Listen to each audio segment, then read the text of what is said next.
सबसे पहले बात करेंगे पहाड़ के लिए नासूर बन चुके लैंडस्लाइड की। चमोली में बद्रीनाथ हाईवे पर एक बार फिर से लैंडस्लाइड की वजह से ये बंद हो गया।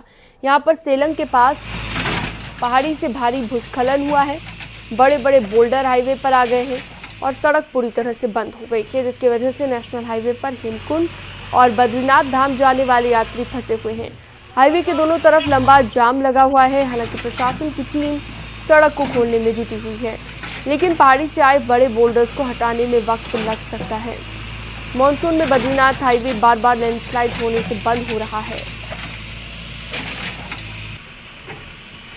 इन तीनों तस्वीरों के जरिए आप देख सकते हैं क्या हालात इस वक्त वहां पर बने हुए हैं। पहली तस्वीर जहां भूस्खलन हुआ है हाईवे पे और सड़क बंद होने की वजह से जो यात्री फंसे हुए हैं, जो परेशानी उन्हें आ रही है वो आप देख सकते हैं। और लंबा जाम, दोनों तरफ लंबी कतारें लगी हुई वाहनों की दिखाई दे रही है।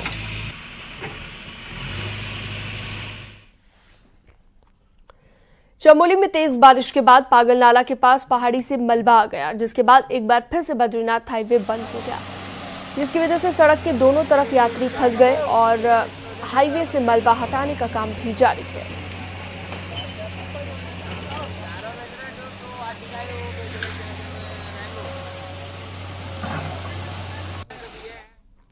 ज्योतिर्मठ क्षेत्र के पंगनू गांव को लगातार खतरा बना हुआ है। गांव के ऊपर हो रहा भूस्खलन लगातार नीचे की तरफ खिसक रहा है।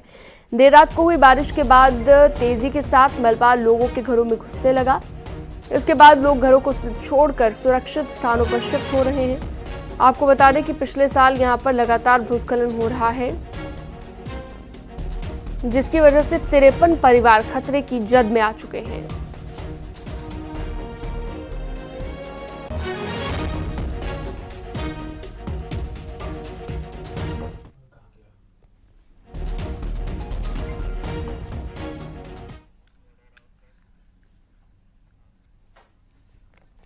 चमोली में थराली के वाण लोहागंज क्षेत्र में भारी बारिश के बाद काफी नुकसान हुआ है। तस्वीरों में आपको दिखाते हैं कि किस तरीके से लोग यहां पर अपनी जान जोखिम में डालकर बरसाती नालों को पार कर रहे हैं। पहाड़ों में बारिश के बाद हालात खतरनाक हो गए हैं और जगह जगह पर सड़क टूटने और बंद होने से लोगों की मुश्किलें बढ़ रही हैं।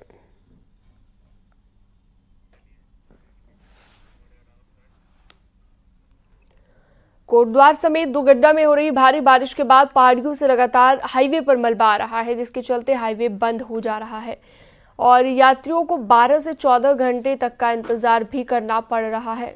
3 दिनों से लगातार हो रही बारिश की वजह से हाईवे बार बार बंद हो जा रहा है। जगह जगह पर हालात इतने खराब हैं कि यात्रियों को कई घंटों का इंतजार करना पड़ रहा है। दुगड्डा में भी इसी तरह के हालात बने हुए हैं। बड़ी संख्या में यात्री फंसे हुए हैं जो घर वापसी का इंतजार कर रहे हैं।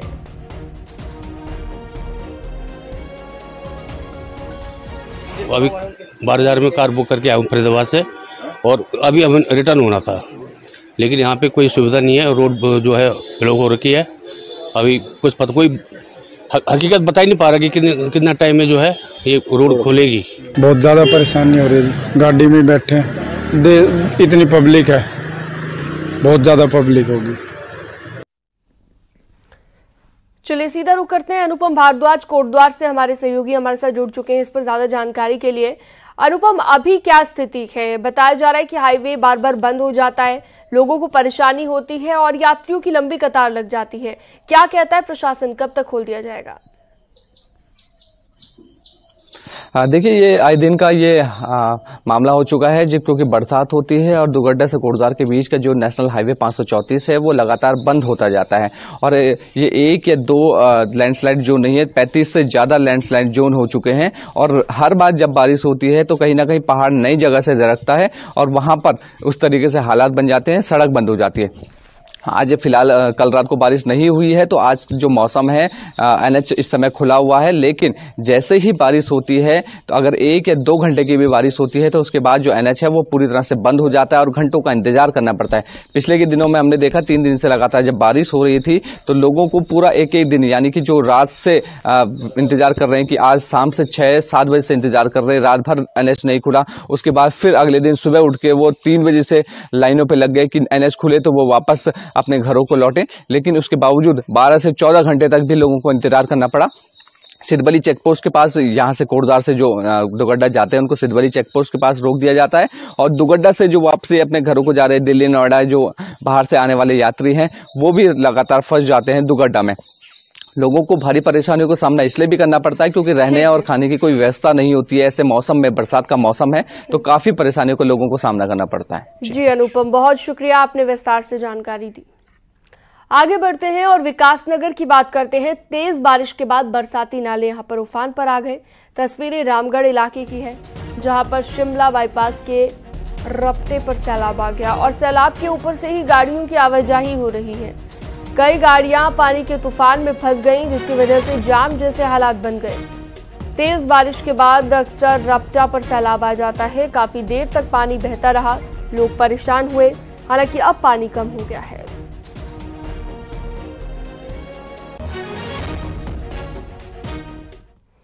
और अगली खबर टिहरी से, जहां पर बरसाती नाले में बहे स्वास्थ्य कर्मचारी के शव को बरामद कर लिया गया है। शुक्रवार को आपदा प्रभावित गेवाली गांव में दवा बांट कर वापस लौट रहा स्वास्थ्य विभाग का एक कर्मचारी बरसाती नाले में बह गया था, जिसके बाद एसडीआरएफ की टीम ने सर्च ऑपरेशन चलाया और शव को बरसाती नाले से निकाला। गेवाली में आपदा प्रभावित लोगों के स्वास्थ्य जांच के लिए शुक्रवार को गई 7 सदस्यीय स्वास्थ्य विभाग की टीम वापस लौट रही थी। तभी गेवाल गदेरे पर लकड़ी के पुल पर पैर फिसलने से कर्मचारी उफनते गदेरे में बह गया।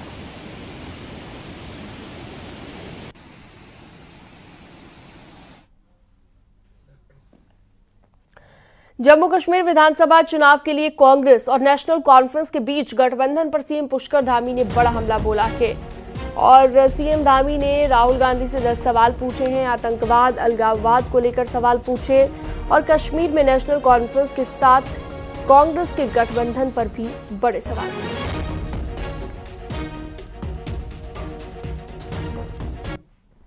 क्या कांग्रेस कश्मीर के युवाओं के बदले पाकिस्तान के साथ वार्ता करके फिर से अलगाववाद को बढ़ावा देने का समर्थन करती है? ये प्रश्न है। क्या कांग्रेस पार्टी राहुल गांधी पाकिस्तान के साथ फिर से व्यापार शुरू करने के नेशनल कॉन्फ्रेंस के निर्णय से फिर से बॉर्डर पार से आतंकवाद और इकोसिस्टम का पोषण करने का भी क्या समर्थन करते हैं?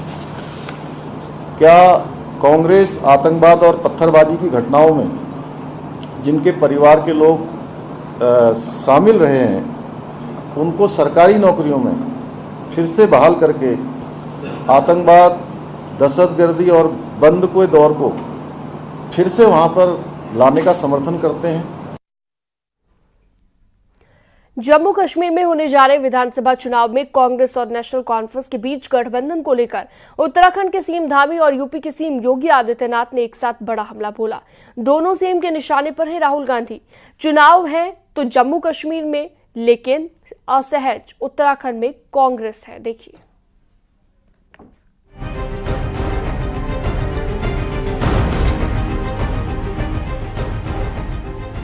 जम्मू कश्मीर विधानसभा चुनाव के लिए कांग्रेस और नेशनल कॉन्फ्रेंस ने गठबंधन किया तो कांग्रेस नेता राहुल गांधी बीजेपी के निशाने पर आ गए।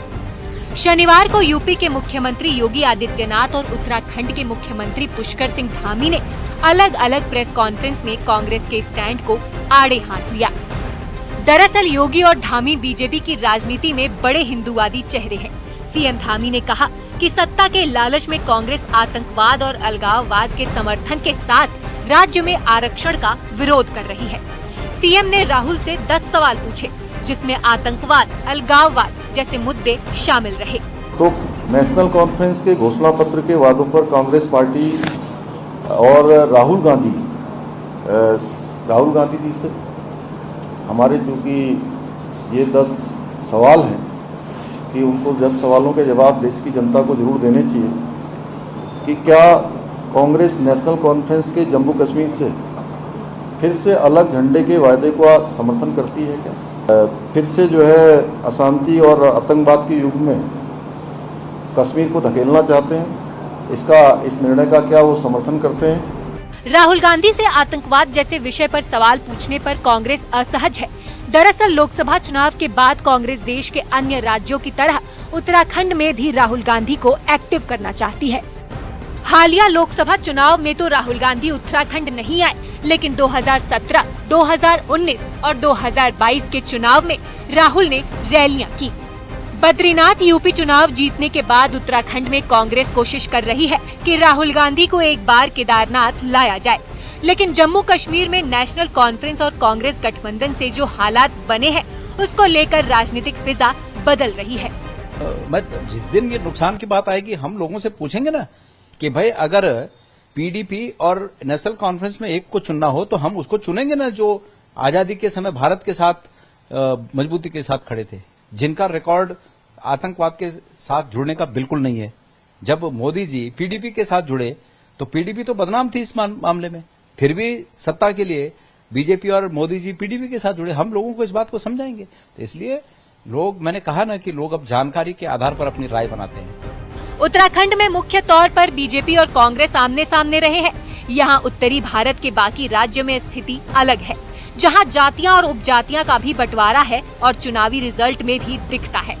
उत्तराखंड हिंदू बाहुल्य राज्य है, ऐसे में बड़े हिंदू चेहरे का संकट पार्टी के पास रहा है और राहुल गांधी को फ्रंट पर लाने पर अब फायदा होगा या नुकसान, ये बड़ा सवाल है। दीपांकर भट्ट, न्यूज़ 18, देहरादून।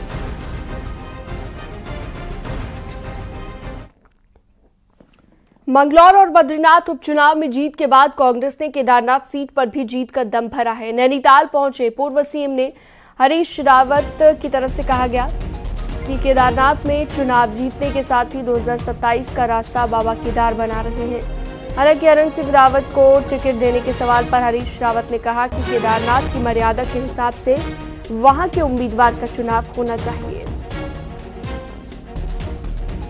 केदारनाथ हम निश्चित तौर पर जीत रहे हैं। केदार बाबा इस बार हमको आशीर्वाद देने जा रहे हैं और यहां से कांग्रेस की 2027 में जीत का रास्ता प्रशस्त करने। लेकिन मैं इतना जरूर कहना चाहता हूं कि केदारनाथ है, उसकी मर्यादा के अनुरूप ही उम्मीदवार होना चाहिए। बद्रीनाथ और मंगलौर उपचुनाव हारने के बाद बीजेपी अलर्ट मोड में है, तो वहीं आरएसएस ने भी बीजेपी को आने वाले चुनाव को जिताने के लिए सीधा सीधा जिम्मा उठा लिया है और अपने काम करने के तरीके तक को बदल दिया है। देखिए,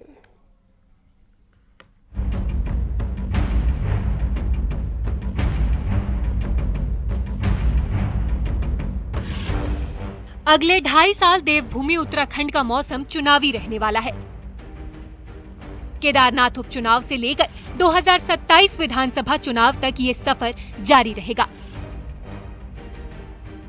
लेकिन इन चुनावों में हर मोर्चे पर कमल खिलता रहे, इसका सीधा जिम्मा अब संघ ने संभाल लिया है। संघ ने सरकार, बीजेपी संगठन के साथ अपने समन्वय की नई इक्वेशन तैयार करना शुरू कर दिया है और सरकार के हर विभाग के काम पर संघ की तीखी निगाह है। सरकार जो है वो भी जनता के लिए काम कर रही है, उसका काम भी जनता की सेवा, समाज की सेवा करना है और संघ भी समाज की सेवा करता है।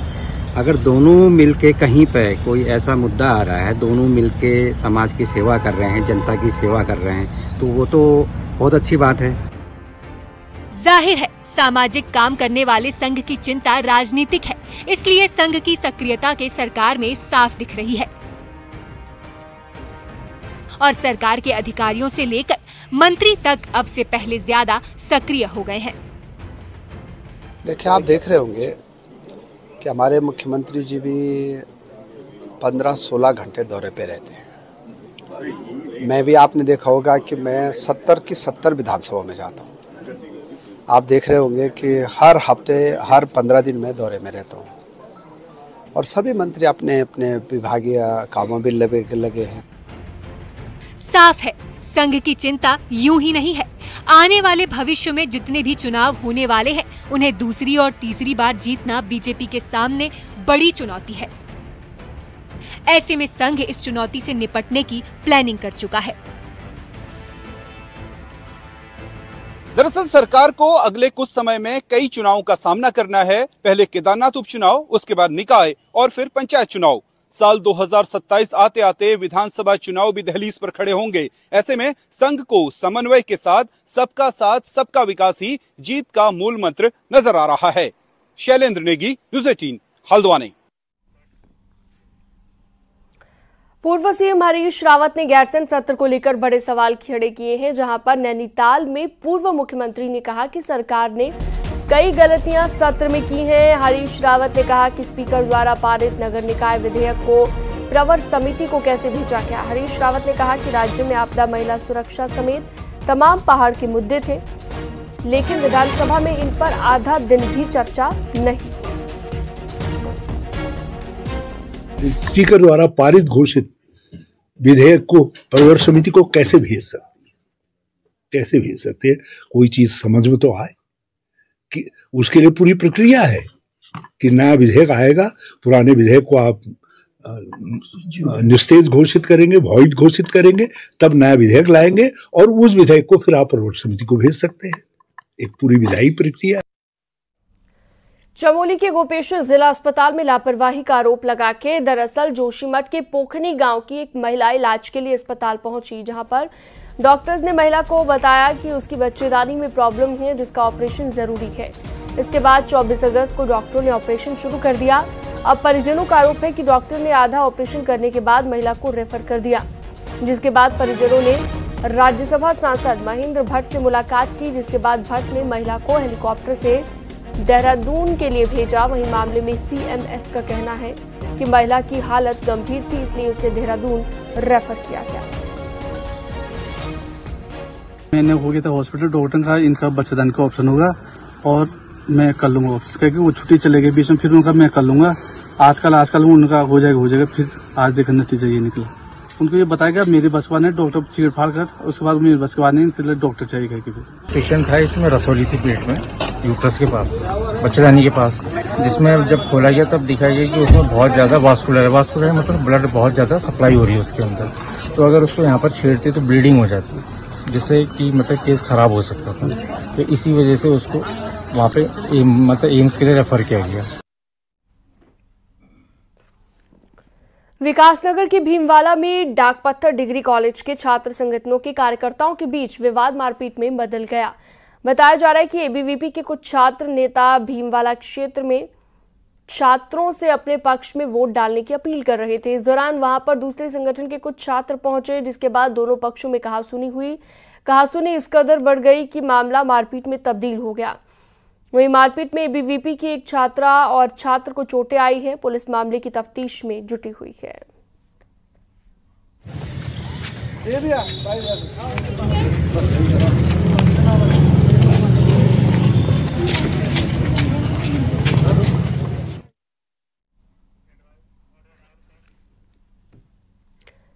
अल्मोड़ा की दन्या में डिग्री कॉलेज बनने से लोगों को बड़ी राहत मिली है, लेकिन छोटे छोटे कमरों में 500 स्टूडेंट्स की पढ़ाई चुनौती बन गई है। पूरा मामला क्या है, दिखाते हैं रिपोर्ट में आपको।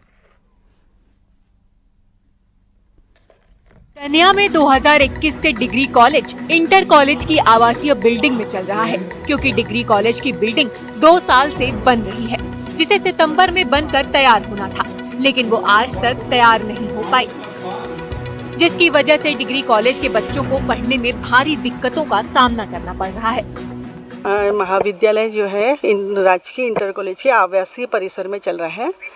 यहाँ पर हमारे पास अप्रॉक्सीमेटली 500 से अधिक छात्र हो चुके हैं और इस व्यवस्था में अभी हम बच्चों को यहाँ पर व्यवस्थित कर रहे हैं और कुछ हमारे पास वैकल्पिक व्यवस्था भी होती हैं। जैसे कभी हम एग्जामिनेशन है या कोई प्रोग्राम देते हैं तो हम जीआईसी के का हॉल ले लेते हैं या उनके कमरे हमको उपलब्ध करा दिए जाते हैं। डिग्री कॉलेज के बच्चे खुले आसमान के नीचे पढ़ने को मजबूर हैं, क्योंकि बच्चों की संख्या ज्यादा है और जिस बिल्डिंग में कॉलेज चल रहा है वहाँ जगह कम है।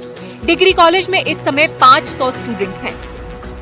अगर हमारे पास हमारी बिल्डिंग होती तो उसमें ज़्यादा पढ़ने में हो रहता, क्योंकि यहाँ पे बारिश से प्रॉब्लम होती है बच्चों को आने में भी, और अगर अपने रूम्स होते तो बच्चों को उतनी वो नहीं होती, जगह भी होती और प्रोग्राम्स के लिए भी। तो अपनी बिल्डिंग होती तो ज़्यादा बेटर रहता। अभी हम इंटर कॉलेज की सरकारी बिल्डिंग में पढ़ रहे हैं और यहाँ कमरे छोटे होने के कारण जिस दिन बच्चे ज़्यादा होते हैं तो बैठने की दिक्कत होती है। अगर हमारा कॉलेज जल्दी बन जाता है तो हमारी ये समस्या भी दूर हो जाएगी। और जिस दिन यहाँ बच्चे ज़्यादा आते हैं तो हमें नीचे ग्राउंड में बैठना पड़ता है। सर्दियों में तो हम लोग बैठ लेते हैं, लेकिन जब गर्मियों के टाइम पर धूप ज़्यादा होती है तो हम यहाँ ग्राउंड में नहीं बैठ पाते। डिग्री कॉलेज की बिल्डिंग 2 सालों से निर्माणाधीन है, जिसकी वजह से बच्चों को परेशानियों का सामना करना पड़ रहा है और निर्माण एजेंसी की लापरवाही बच्चों पर भारी पड़ रही है। न्यूज़ 18 के लिए अल्मोड़ा से किशन जोशी की रिपोर्ट।